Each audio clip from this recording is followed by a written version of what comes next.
Hello and welcome to this week's episode of the Artist Collective Radio Show. I'm Shoshana Pearson. My guest today has a degree in BFA from the University of North Texas and pursued a publishing career for 20 years before refocusing on her own work. She was a founding member of the Renegade Art group, the Good Bad Art Collective from Denton, Texas, a 90s group mostly known for its one-night-only showcases. Lisa talks about how she integrates what she learned from the Good Bad Art Collective, what she's learned from life, and what she's learned from all kinds of publishing experiences, as well as how to harness the creative energies that lie around all of us.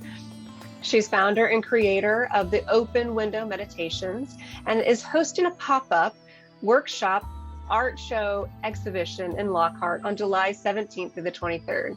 Join us now as we talk to Lisa about how she integrates all of her life experiences into what she does creatively and artistically now. Thank you so much for joining us. Like and subscribe, and let's get to it. Hi, Lisa. Thank you for joining us today on the Artist Collective Radio Show. Hi. How are you? I'm good. I'm happy to talk. It's been a long time. It's been a long time. It's really great to see you. You look great. You look healthy and happy, which is always good to see in somebody after like 25 years or something, however long it's been. It's been a long time. So take me, I like to start at the beginning. Very good place to start. Take me back to your family of origin and how it was artistically growing up. Did they foster artistic creativity, or was it something you had to discover on your own? Yeah. I mean, it's kind of fun that you started with that question, because that's where I am right now. I'm in my parents' house, and that's where I've been for this whole quarantine. So this whole theme of like returning to that version of Lisa that was like the little girl artist, and how all of that works in my family dynamic has definitely been like the thing that I've been focused on this year. So like underneath everything else. So interesting that you started with that. Yeah, I mean, I think that for the most part, my family was very encouraging. But it and I don't mean like but as in that they weren't encouraging, but along with that, it was not something that was ever modeled. Like they don't, my parents don't work in creative fields, although they're both, you know, they have creativity in them.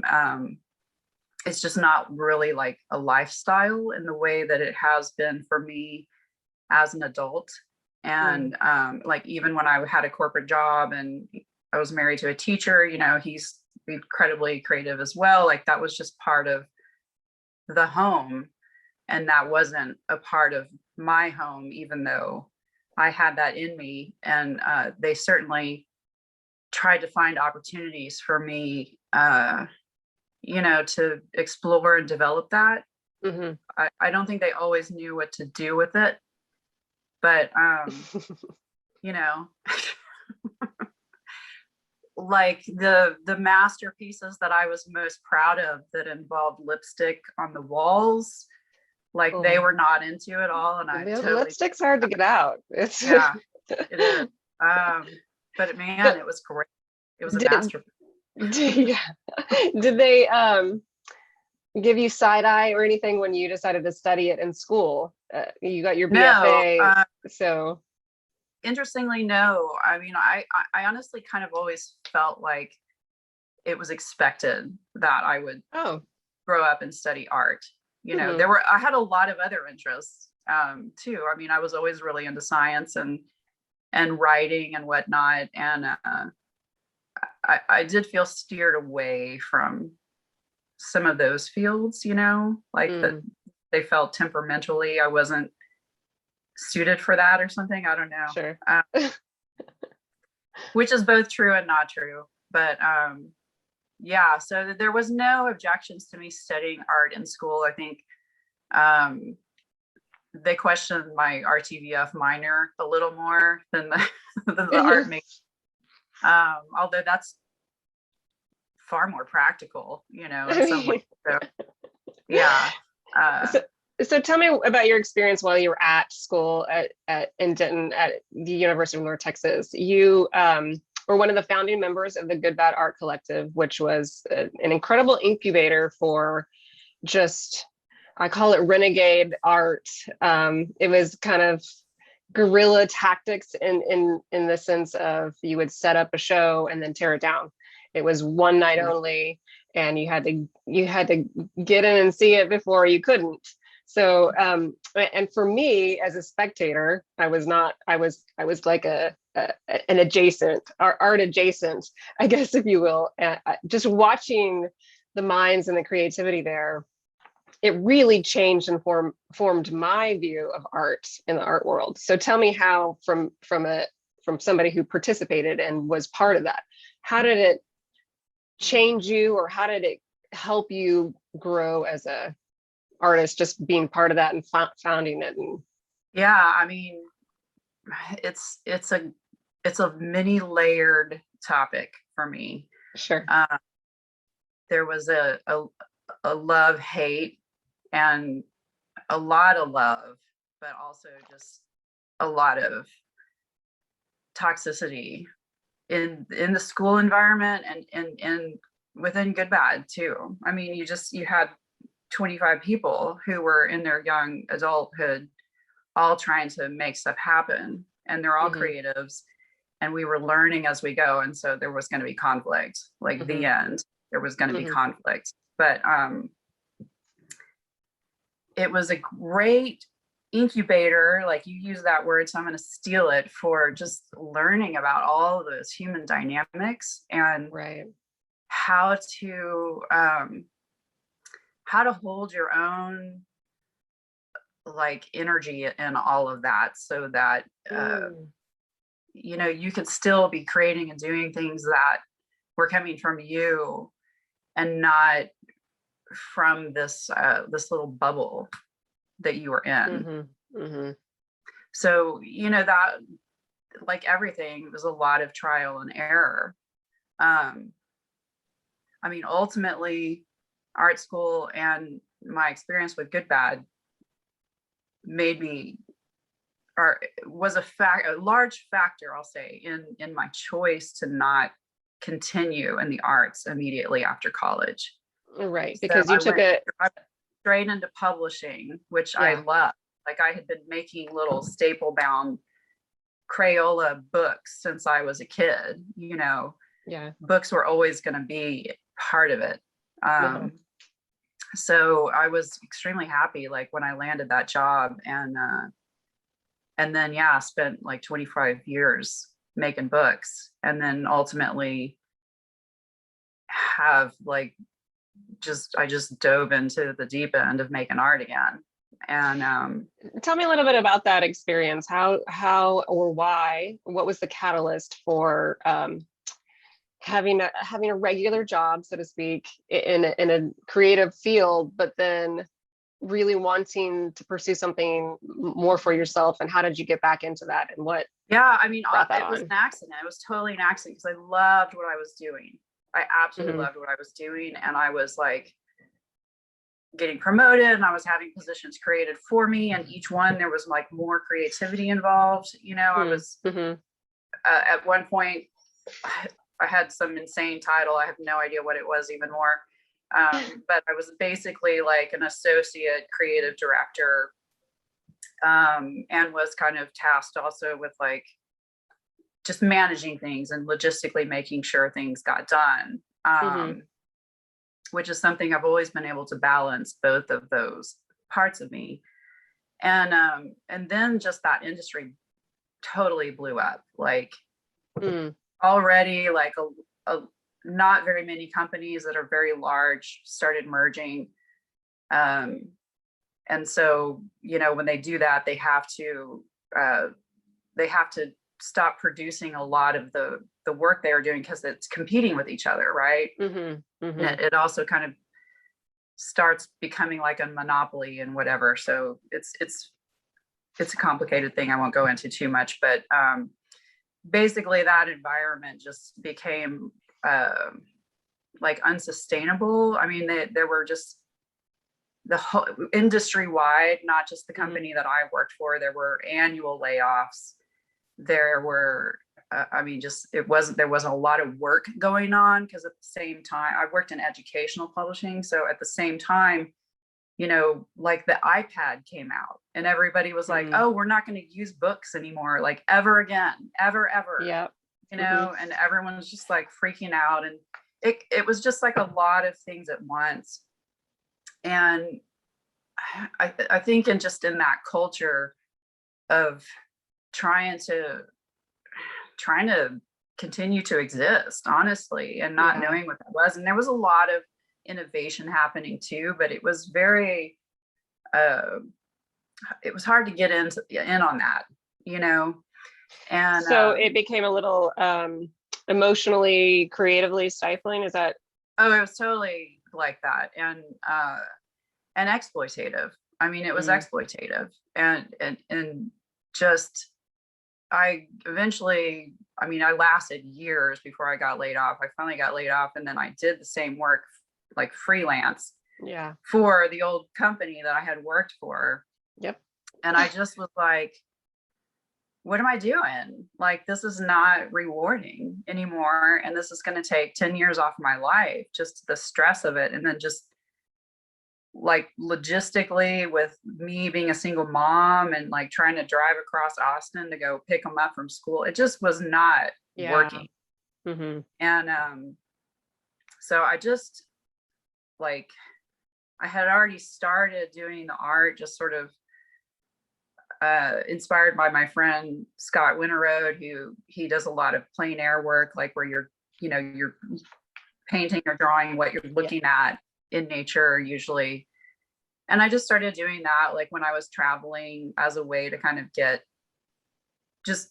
reacquainted with holding the stuff in my hand and doing it, and realizing that there's like a whole other level of presence that happens when you are sitting in nature and like drawing something. It became a very meditative thing for me. And I've always been like, into camping and nature and whatnot. So I was doing that a lot. But then in 2018, after, enough years of trying to maintain that lifestyle that was always supposed to just be something that I did to help me do this other stuff, I just put the hard brakes on it and was like, I'm not accepting anymore. I'm not going to go looking for work, and I'm not going to accept any more work unless it just sounds like a really, really cool project that I'm not going to get screwed over on,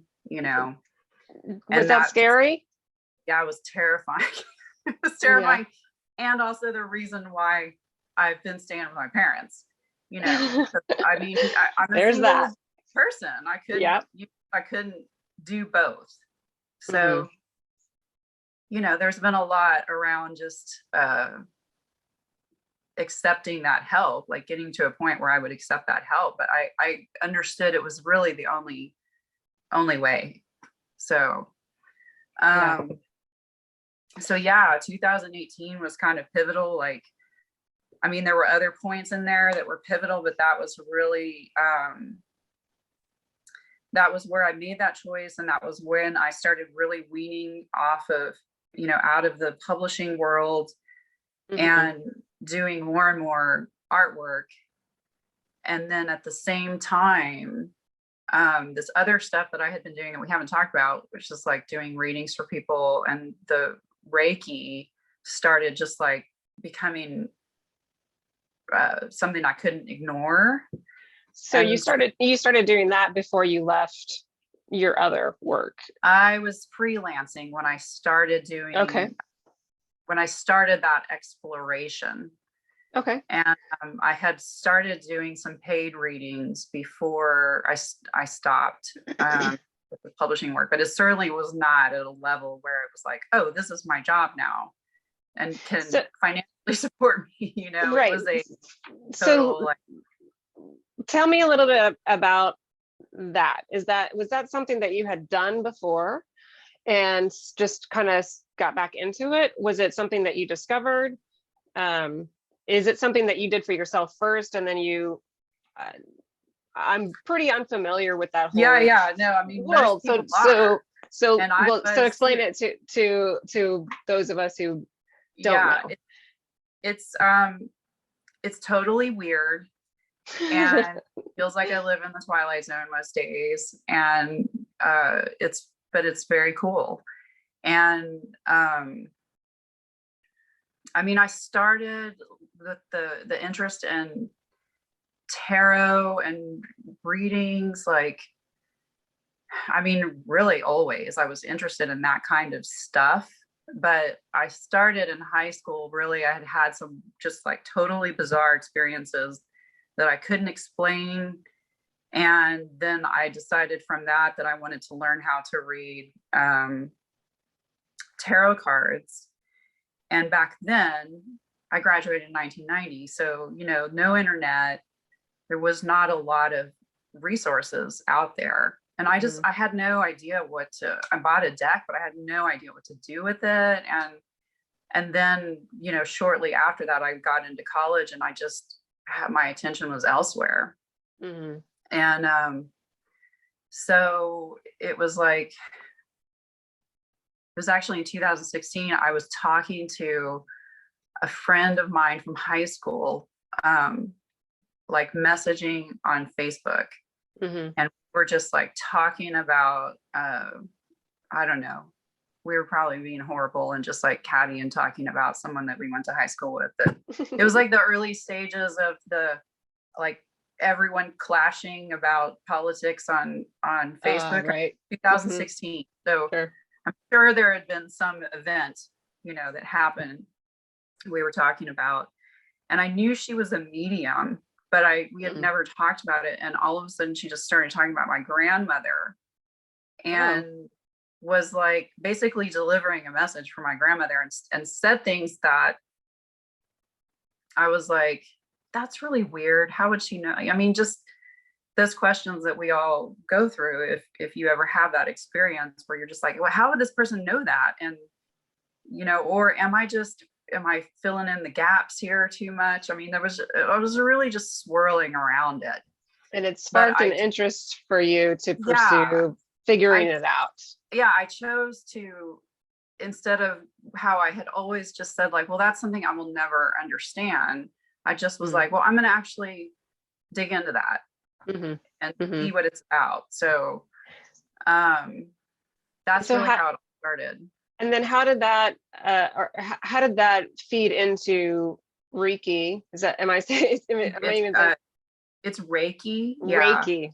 Okay. I knew I was going to say that wrong because I say it like I see it spelled, but Reiki. Yeah. Okay. How does the readings feed into Reiki? When did you get started in that? And how did those two entwine for you?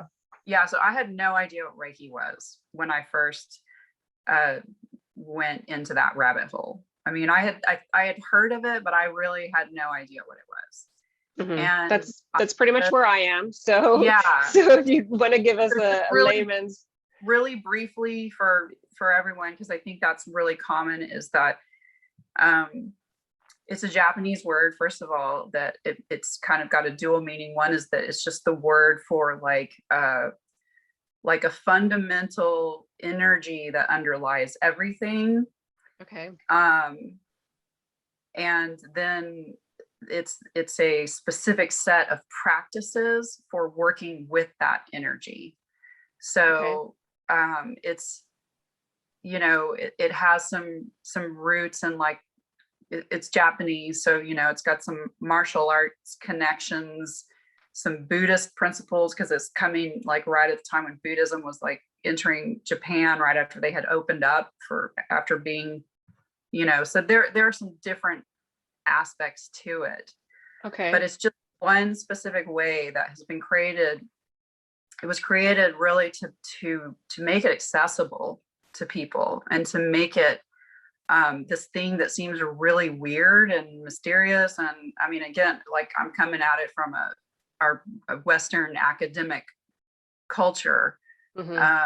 like that's going to be different from how other people are going to view that. But it's like, you don't really have to know a whole lot about it to start working with it in an effective way. And that's what Reiki is just a set of practices to help people start working with it.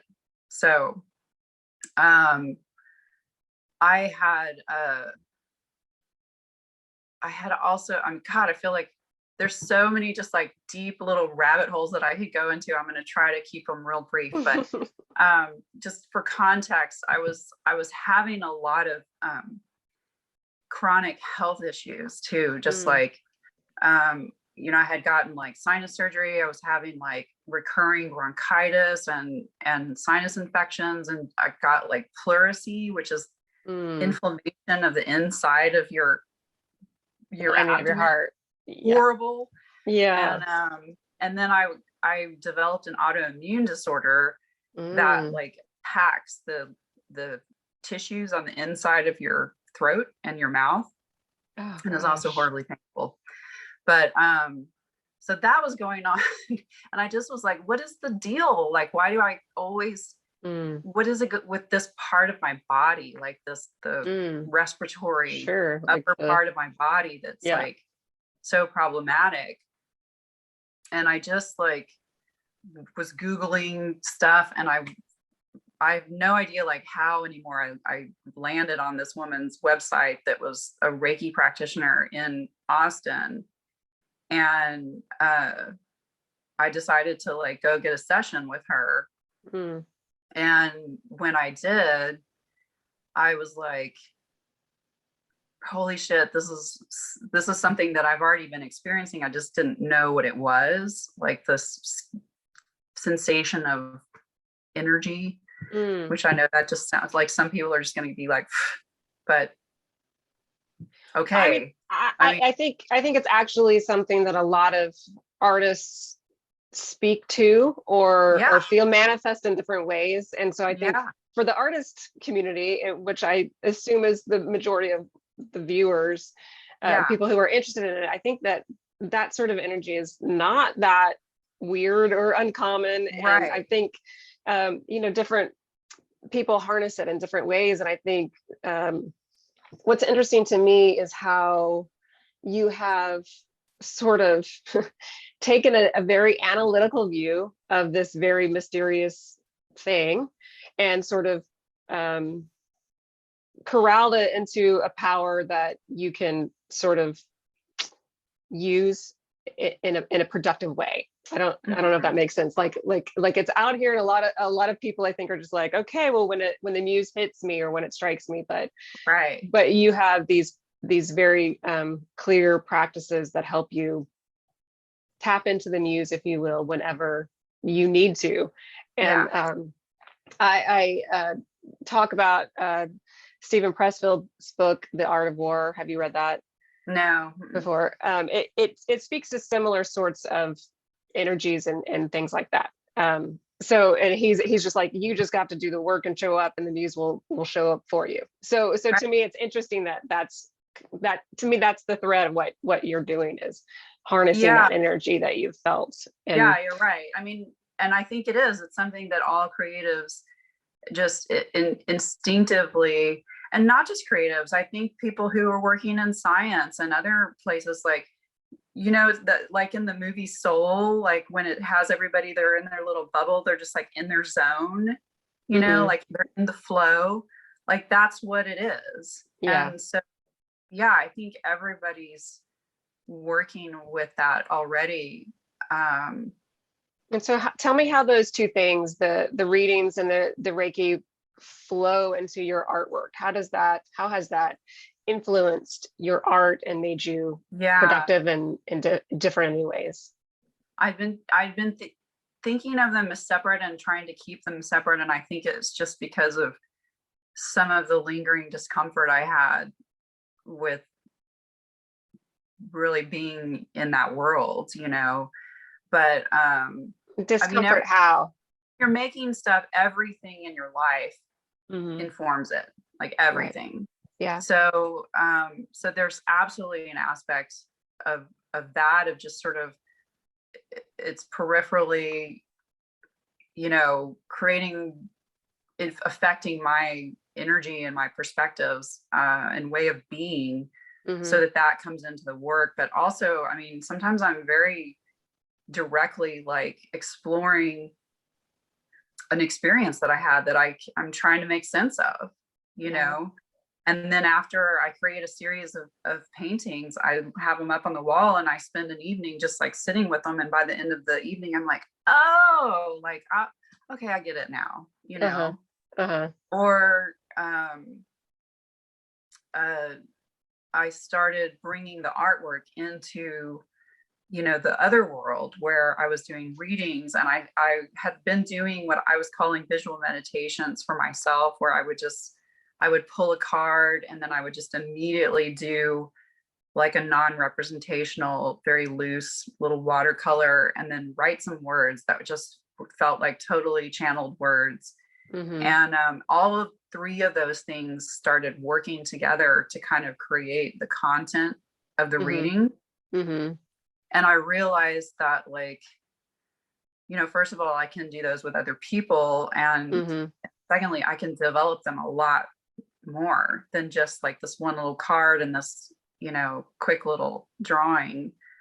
And so now one of my offerings is that, there's some choices and sizes and how much is customizable, but I have kind of a set reading that I do that it's really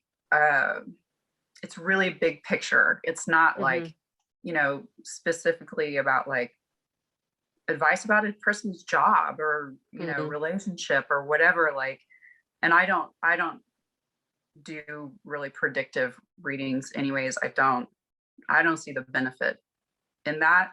Like sometimes some things will come forward, but for the most part, I think there's a reason why we don't know. And it's because we got to figure it out and create it. So, and when you say these are things that you offer for other people, you're speaking through your open window meditations, that company that you started that combines your readings with combines all of the aspects, and then you give that to your. Yeah. So if someone were to get one of these kinds of readings, which I call them a custom visual meditation reading, then it would involve like us sitting down in person or on Zoom or FaceTime or however it's going to be, and doing a card reading. And then depending on which option they've chosen, the size, if it's one of the smaller ones, I create it right there.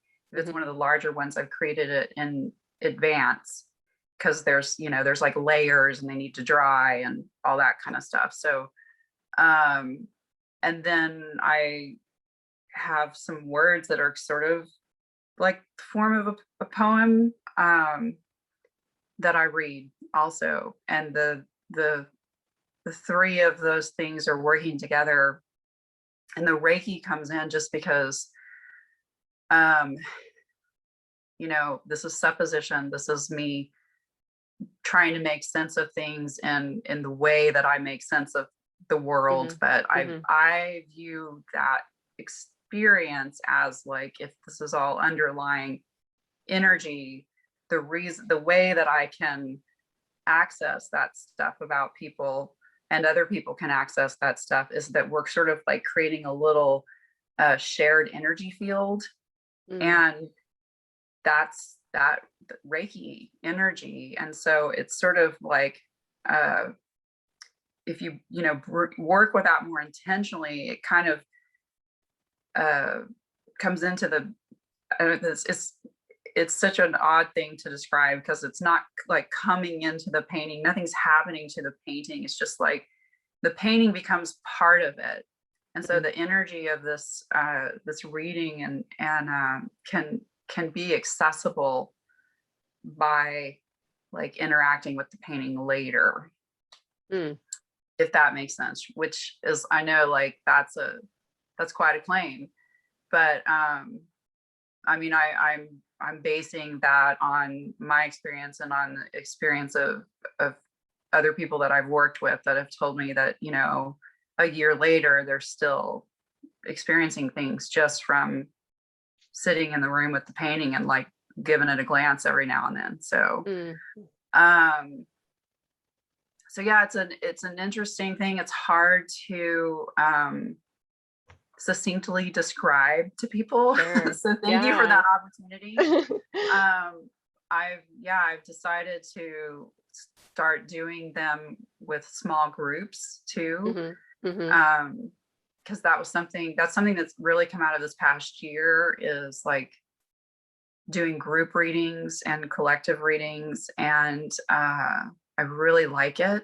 Yeah. It's really fun. And there's like, everyone's kind of bringing something to it too. So it's just totally different every time. Is that some of the inspiration for you for this pop-up that you're hosting July 17th to the 23rd? Is that some of your inspiration behind having this event where a lot of it is going to be this group dynamic, correct? Yeah, that's right. Yeah. So, I just, you know, again, I had been thinking of these things as separate, and they just automatically started coming together on their own. But I felt like it was time to just like weave all those threads together and then see what happens. So it's all going to be taking place in Lockhart. I've gotten access to this really cool space that's like in an old garage. It's been converted into like live and work spaces. And so like one of the bays is where I'm going to be. It's just like this cool long room with the old brick, you know, it's really fun. And we're going to do like, I think of them as like entry points. So there's like the reading entry point, there's the Reiki entry point, there's the art entry point. And sometimes those are blended in various combinations, right? So I wanted to provide you know, different kinds of entry points that all are kind of working with the same stuff. So there's going to be one night that is it's called the Three of Cups Social Club. So it's something that a friend of mine and I started years ago now, just like getting together and like doing readings and talking about tarot stuff, because we didn't have anybody else to talk to about that stuff in our lives. So that grew over the pandemic, and we were doing it over Zoom, and we had more people involved, and it's people, you know, has been very flexible. People can come and go, because obviously it's been a year, you know, there's been a lot going on for everyone. So I wanted to open that up to people, and it'll still be a small group because it's a small space, but it's an opportunity for people to just like come and have some community and learn from each other. Because we're all like, no matter what your experience level is, everyone's always still learning. Right. So go ahead, ask something. Well, I was going to say, speaking of the pandemic and community, you orchestrated a postcard exchange among artists that was very successful. From everybody that I know that was part of it, they got something out of it, both by creating the artistic postcards and receiving them. Tell me a little bit about that. What inspired it? How did it come to be, and what you got out of it yourself? Yeah, that was some fun stuff for sure. It was a total whim. I mean, I just, one night, I'm not on Facebook anymore, but I was still on Facebook at the time. And I just kind of put out, you know, hey, I have this idea. Would anybody be interested?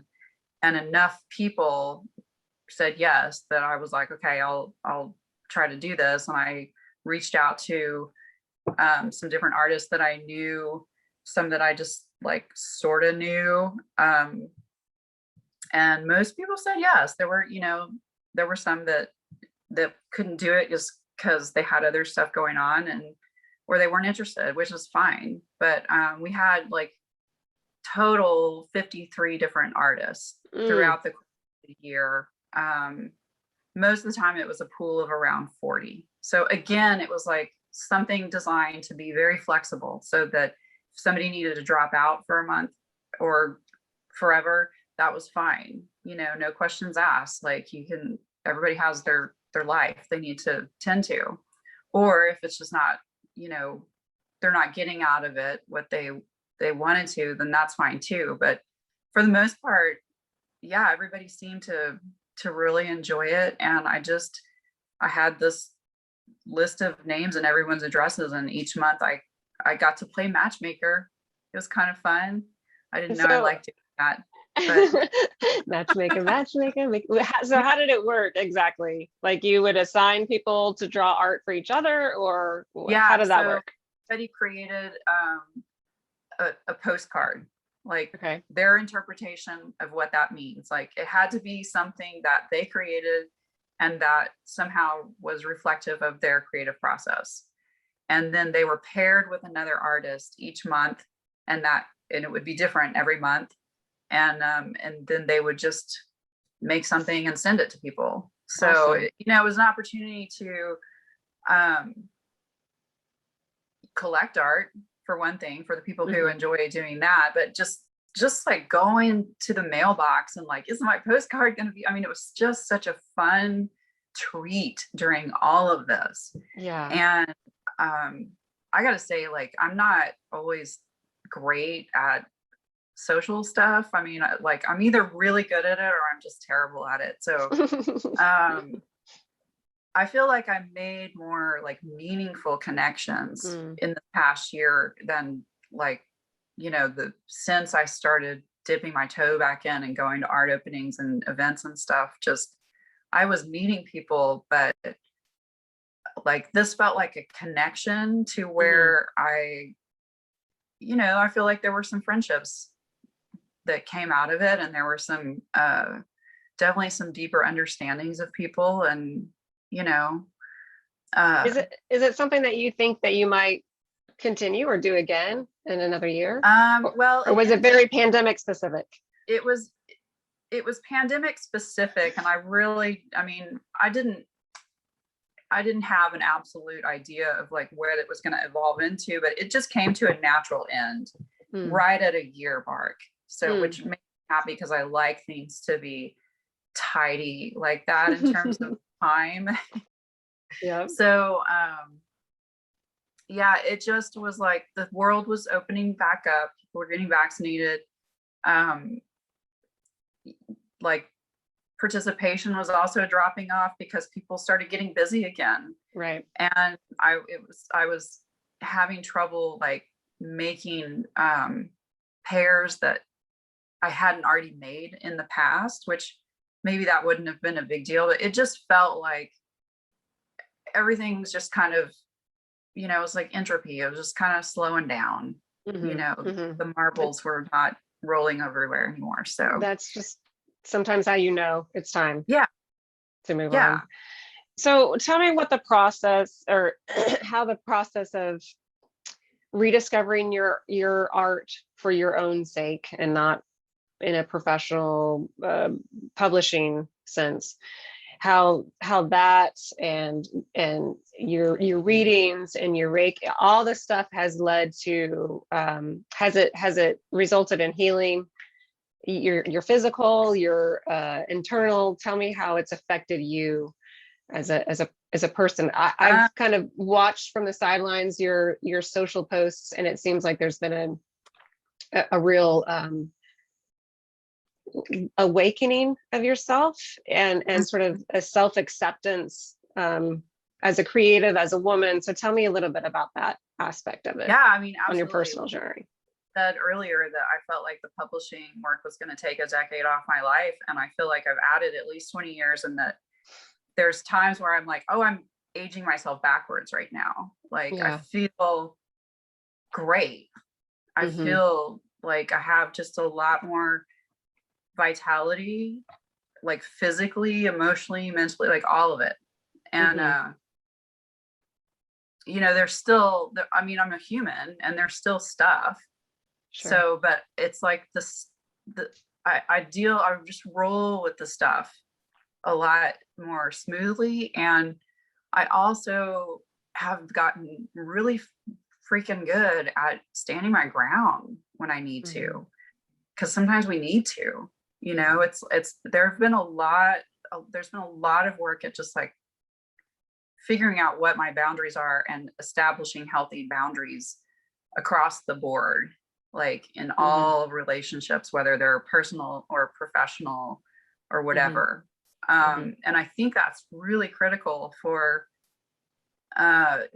you know, like, again, like I said earlier, it's just like learning how to like hold that space that's your own energy without the influence of all these people in your bubble. So, you know, I had that experience as an early adult with Good Bad Art Collective. I'm having that experience now in a totally different way. And even though I'm not like creating shows and like collaborating with other people at this time, there's been a lot of moments where I have had this feeling of like, oh, this is like Good Bad, but except with no one else. Like, it's just me. You are the good and bad. You're the whole of it. Exactly. Yeah. So, yeah, which is a really interesting sensation. I can't like explain that any further, but just making that choice to jump off of the hamster wheel, no matter like how scary it's going to be, no matter the fact that you have no idea like how you're going to do this, and that you have children, and have to be a mother to them, you know. How do you think it's affected your kids watching you go through this evolution? I mean, ultimately it came down to me, like, what am I modeling? Right. And I wanted them to see that if you're not both fulfilled and even really like flourishing just in your life, you know, from this career or the circumstances that you've created or ended up in, that you can make changes, and that it might be hard, but also it might not be as hard as you think. And there's going to be a lot of people who want to help you.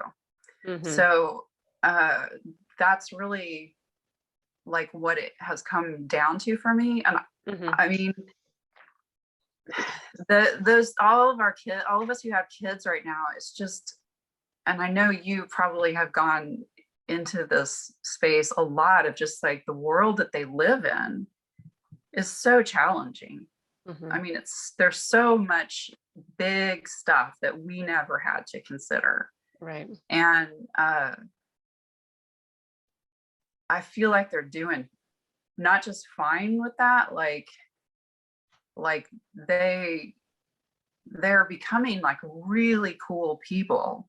Yeah. Because it really gives me hope, like, for the future, when I look at this generation of like people who are young adults and people who are about to be adults that have lived with so many of these challenges for their whole lives. And they're just like, they understand that in order to make changes, you have to make changes. You know, you can't just keep doing status quo. So, I don't know. It's cool. I think that obviously there have been challenges there for them with just the lifestyle disruption, but they've really rolled with it. And I feel like it's brought us closer. You know, we talk on a level that I was always close with my kids and we always talked. But I just feel like the way that we talk to each other is different. And then when there are really hard things, that we can still, like, we can have those conversations that are hard to have. So you know, I feel like I'm doing some things right. Right. Even though by like the checklist, it looks pretty messy right now. But I mean, I feel the same way in a lot of things. And I think my kids, they see a lot of the struggle that goes into doing what you want to do. but they also see a lot of the freedom in having your own choices. And I think that, you know, their generation, their group of friends, there's a lot more empathy and understanding for other people that a lot of us didn't grow up with. There's a lot. It seems like they're more capable of listening to other people in ways that I didn't experience with my peers at that age. So I have hope too for the future. And I think as hard as it is for our generation to change out of maybe what our parents were taught, that you do one thing for your whole life, and we're like, but I don't like doing that thing, I want to do this thing now, and we have to switch gears. I think that our children, that just comes so naturally for them. You know, maybe it has in part to do with technology that turns over all the time, so you just, you know, you upgrade and you change when you need to. I think it all kind of weaves together, but I think there are some things we're doing right. So I agree. I think we've covered everything that I had on my topic list.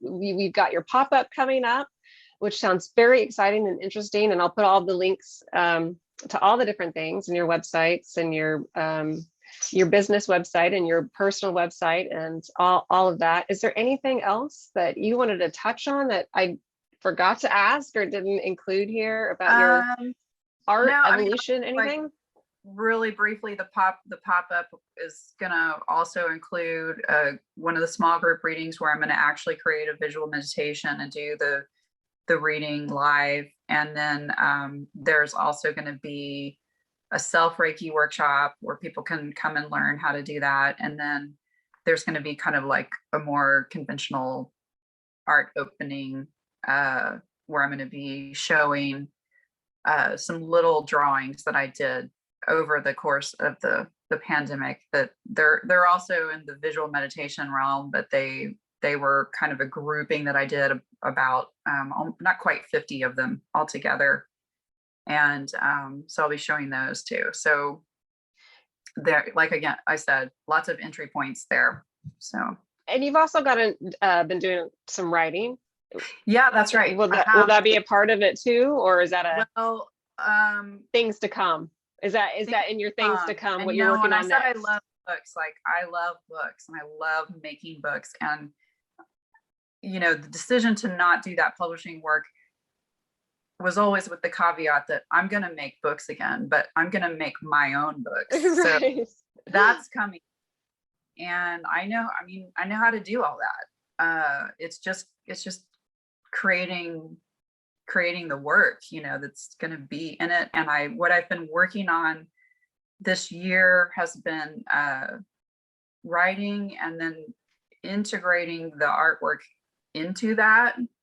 And that's all I'm going to say at this point, because it's still very much under development, but I am excited about how it's starting to shape up. So yeah, it's not ready yet, but it's coming.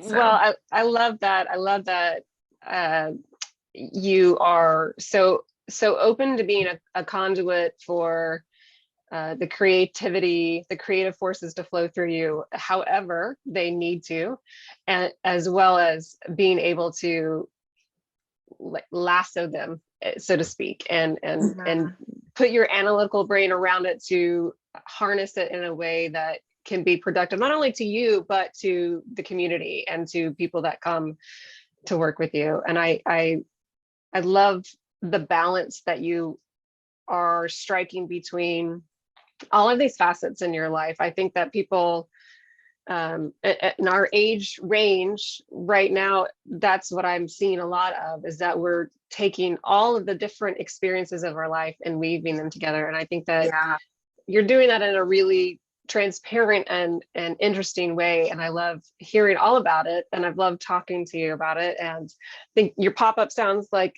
it'll be a lot of fun and interesting. And I can't wait to see what comes from that. Will there be, you'll have a website for that will have tickets that they can purchase, people can purchase on the website, or do they need to go to a different place? A couple of the events will have a fee. Okay. And So there'll be something that people need to reserve their spot and pay in Okay. advance. And then the opening show of just the artwork, which is one night only. It coincides with Lockhart has this thing called Courthouse Nights where they have music on the square and everybody comes out. It's fun, especially after like not going out for a whole year. Yeah.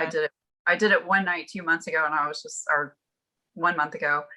It was so much fun. It was a little too much fun. So that's going to be the same night. So people there's like going to be a lot going on and people can come and go, and yeah, it's gonna be fun. Well, that sounds great. Lisa, thank you so much for joining me today. And thank you for coming, for watching the Artist Collective radio show. Like and subscribe to the show so you get the first dibs on who comes up next. And thank you so much for stopping by. We can't wait to see what happens at your pop-up, and we look forward to it next time. Thank you.